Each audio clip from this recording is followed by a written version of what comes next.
तर मंत्री छगन भुजबळ हे येवला मतदारसंघामध्ये नुकसानग्रस्त भागाची पाहणी करत आहेत। यावेळी शेतकऱ्यांना रडू कोसळलं। त्यांनी मंत्री छगन भुजबळ यांच्या समोरच रडत आपली व्यथा मांडली आहे।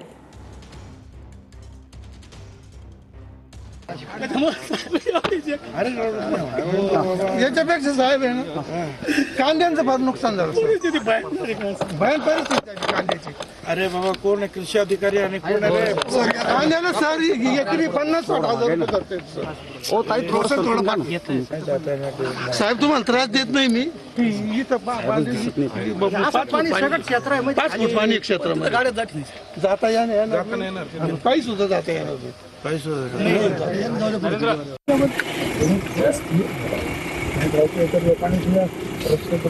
नंतर बघू त्या लोकांना घरी द्यायचं काम आहे आता आणि सगळीकडे आम्ही कुठे टक्के बांधतो, यायच्या सगळ्यांना मदत करा। इथे यायला जागा आपण शका अडचण सगळ्यांची झाली ना भाऊ, आता एकमेकाला मदत काय केली तर कशाला होईल? प्रत्येकाला अडचण आहे, काही ना काही अडचण, सगळ्यांनी आता एकमेकाला मदत करा। कपाशी पाण्यामध्ये आहे, मका पाण्यामध्ये आहे, आमचं कोणतंच पीक हाती लागत नाही। एकरी 1 लाख रुपये तरी आम्हाला मदत